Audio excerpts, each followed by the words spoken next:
Hello and welcome. You're tuned in to CNBC-TV18 Prime, and we're bringing you a brand new edition of the Big C. I'm Nigel, going to give you your daily dose of commodities, cryptos, and currencies as well. We have a lot of guests who will be joining in the next half hour on the Big C to give us a comprehensive roundup of all the action across commodities. We'll be having Soni Kumari of ANZ Research who will be joining in. We'll also put the spotlight on crude with Muyu of Kpler, who will be joining in as well. But before we do that, let's do a quick check on the global equity markets. It was another positive close on Wall Street. Both the Nasdaq and the S&P 500 scored fresh all-time highs intraday and closing highs. Well, this was the 13th record close of 2025 with the S&P 500, 4 of which were recorded this week after the index touched at 6,300 levels on Monday.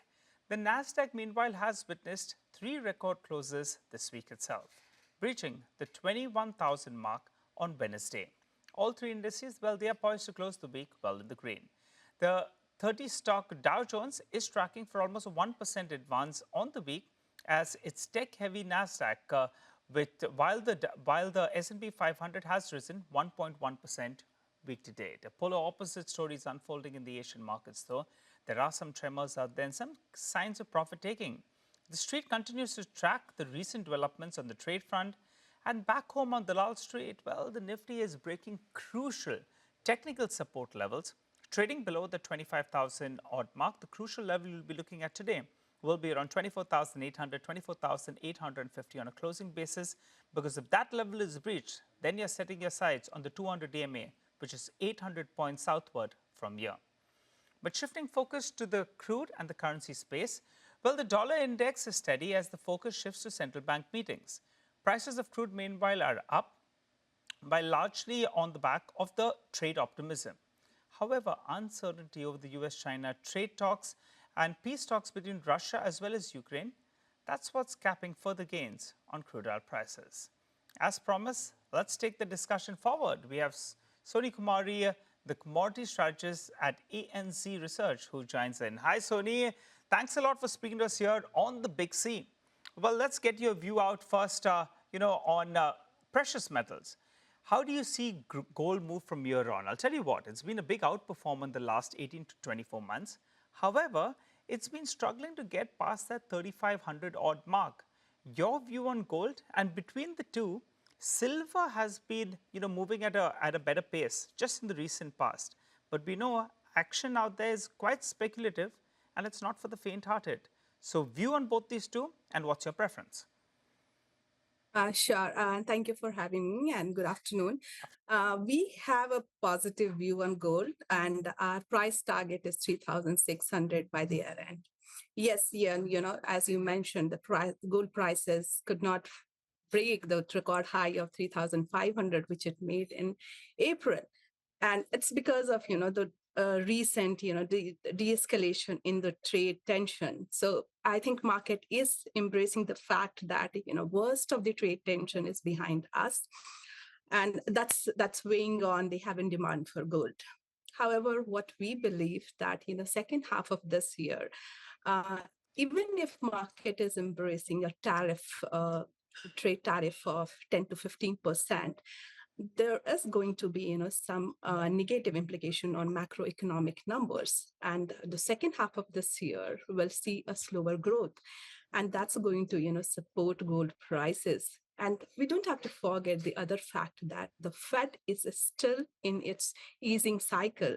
So for July, we are expecting that the Fed will hold on its interest rate cut, but from September it will start resuming its interest rate cut and will continue for 3 rate cuts till the first quarter of next year. So while the expectations have reduced, we still see that Fed rate cuts will continue, and that's going to provide a tailwind for gold prices. And, overall, what we are seeing or what we are hearing, the one word, it's uncertainty, right? So in this environment, investor will try to, ensure their, portfolio and try to hedge their portfolio. And the best insurance is going to be gold, and they don't mind paying premium. And that's why we still expect there is another leg higher for gold prices. To your question, about other precious metals, I think what has really stood out in the precious metal space is the performance of silver and platinum. They both have gained, 19%. Silver has gained more than 19%, and platinum has, risen more than, more than 40%. And and the factors, if you see, and themes, if I had to, elaborate, it's, both markets are in sustained market deficit. That was the one factor. And the other factor are,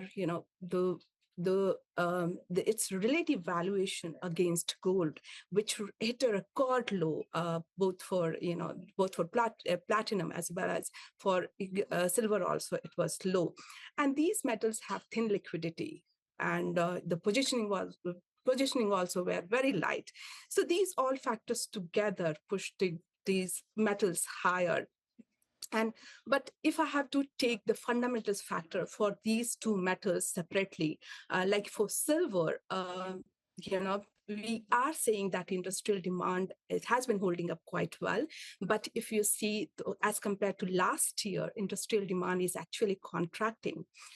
Because of we know solar sector is one of the factor for contributing for silver industrial demand growth, but that has been challenged this year, and we are expecting a contraction from solar sector for silver demand.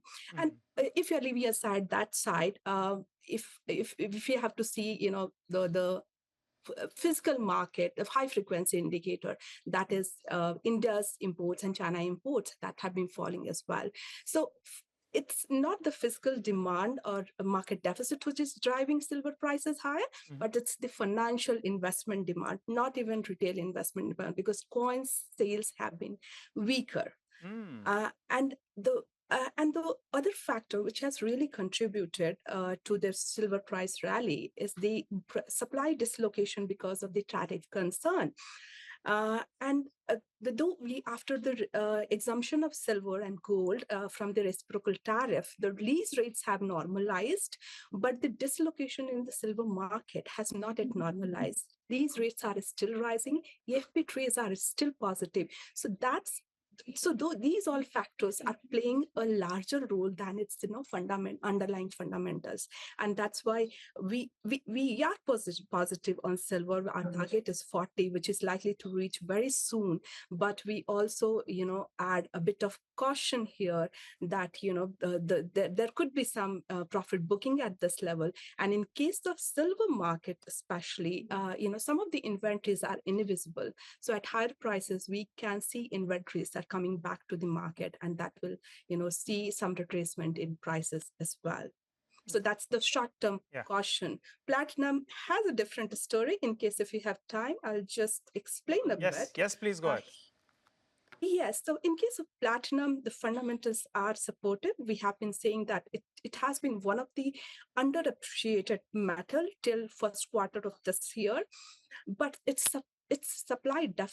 deficit is driven by mainly supply. We saw supply challenges in South Africa this year, and expect total supply to contract by 2% overall.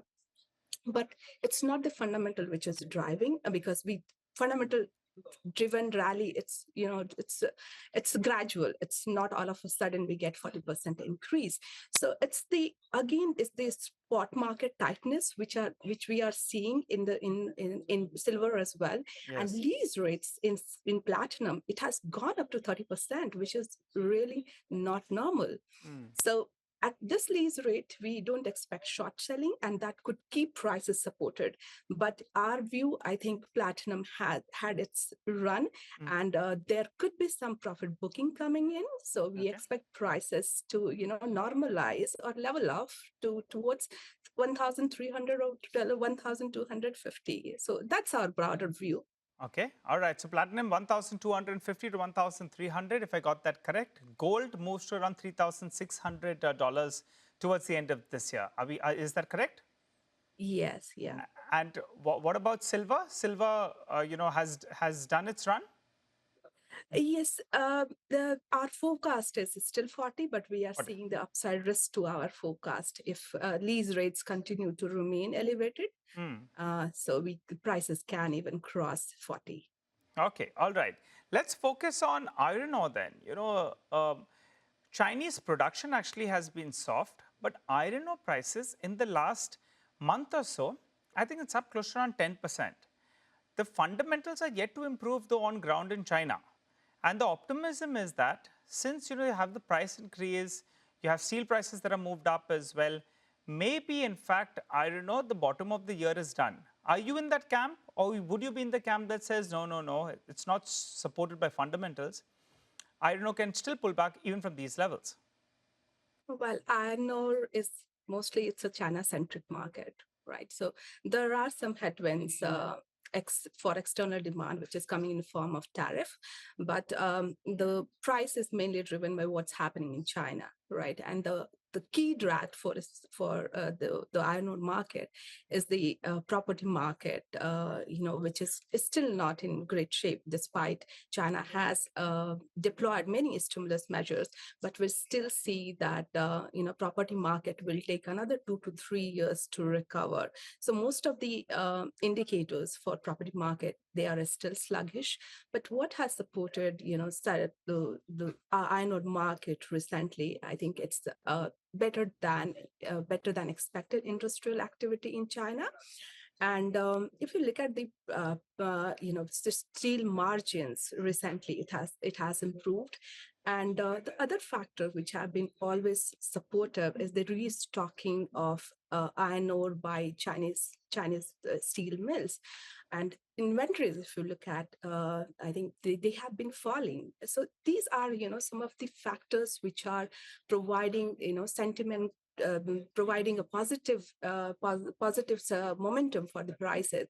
And the latest announcement of hydro project, which is like 1.2 trillion CNY project, that's going to provide some offset some of the demand losses which we are seeing in the property market. But overall, it's not going to be huge, because the kind of demand losses we are seeing in the Chinese market from the property sector, it's going to be in range of 18 to 20 million tons. But the offset which we are going to get from this hydro project, it's in the range of 1.5 to 2 million tons.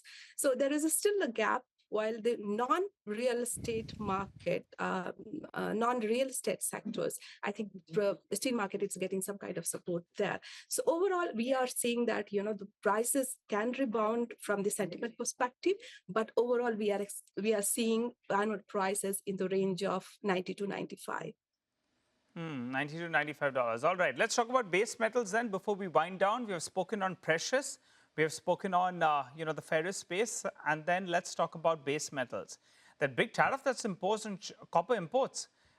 What's your view on both copper as well as aluminum? And between the two, what would your preference be?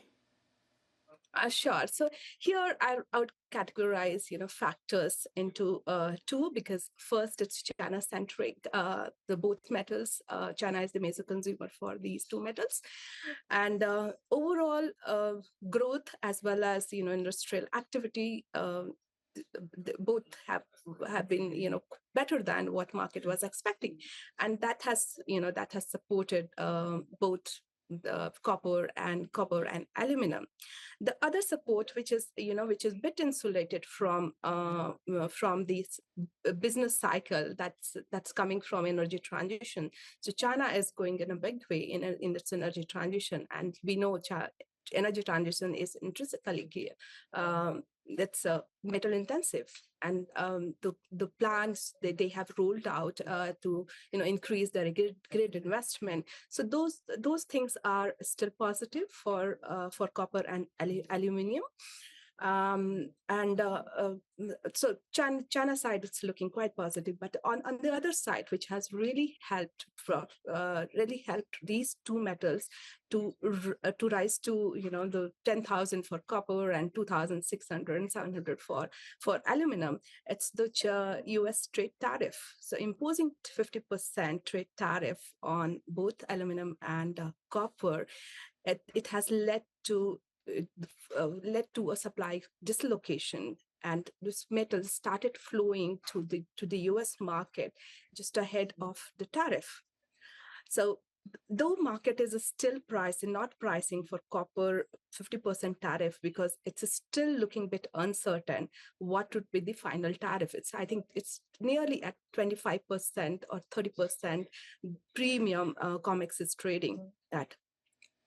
So overall, what we are seeing that 50% tariff is still remain a demand risk. So in case if 50% tariffs are implemented on copper and aluminum, the demand is in the US is going to hurt, and that's going to be negative for these two metals. And the short term, what we expect that since the front loading has already been done in a huge way, the second half is going to see a weaker demand, and the metal will be more available in ex-US market, and that's going to weigh on the prices. So short term, we are thinking that base metal prices could correct, but in long term, in next year, I think fundamental for these two metals are supportive. Appreciate you joining in, Soni. Thanks a lot for joining in. One wonders what is Mr. Trump doing, because he's putting these input costs, he's putting tariffs out there, and he's gone and negotiated a deal with Japan at 15%.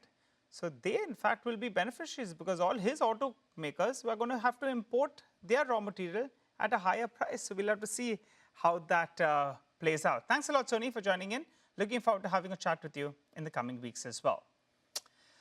Well, time to slip into a short break. We'll take a bit of a breather. On the other side, we have Muyu Zhu of Kpler, who will be joining in to talk all things crude. Stay tuned.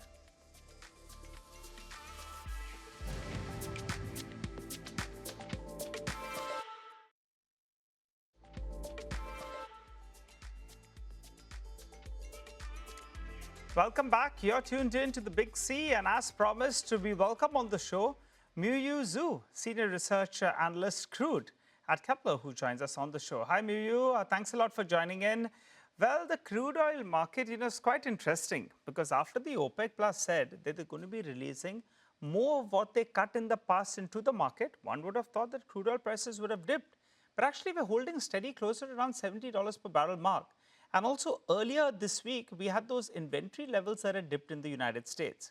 How are you reading the supply-demand dynamics now on the crude market?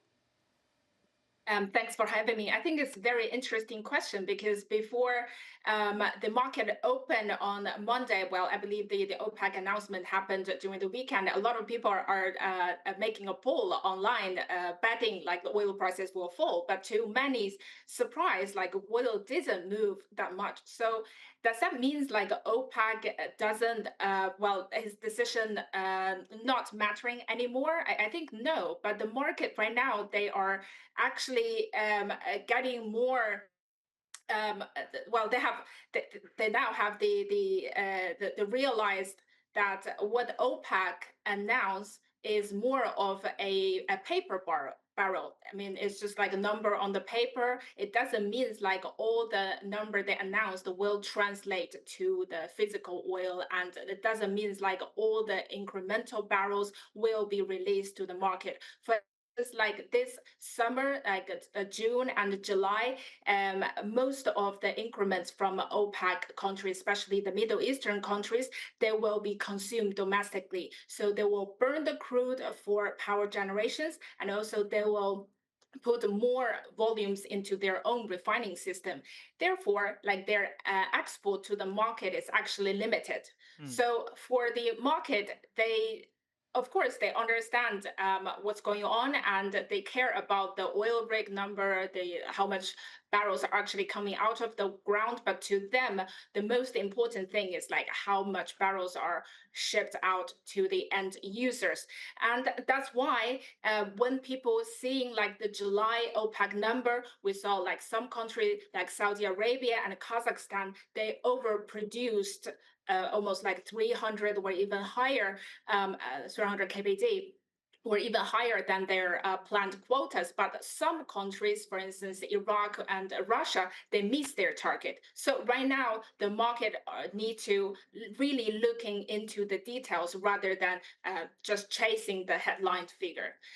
But what I'm thinking, like, and also Kpler's view is that right now we are coming to the end of the summer party and we are getting very close to the turning point of this party. And that means like the oil prices, what we're seeing right now, like close to $70 per barrel, probably we won't see that level again in the next months, or especially in the autumn time, like from September onwards. Our forecast right now is the oil price is gonna fall below $60, probably like 55-ish, and then stay in the low range bound until H1 next year. So maybe what you're saying is that crude oil prices are set to stabilize in that vicinity of around $55 to around $60 per barrel. And these current levels of around $70 per barrel is actually seasonal in nature and it's not sustainable. That said, do you think the highs that we saw recently of around $79 per barrel, that's, that could be the high that we have seen for the next few months at least, or maybe a year or so? Yeah, exactly. And even like right now, the current $70 per barrel is inflated, it's not sustained. I mean, yeah, because of the OPEC domestic demand and also the China's demand. But this China's demand is fake demand. By saying that, I means they are doing the stock buildings rather than feeding everything into their refining system. So it's more of a physical relocation of the oil from Saudi Arabia's desert to the coastal Chinese provinces.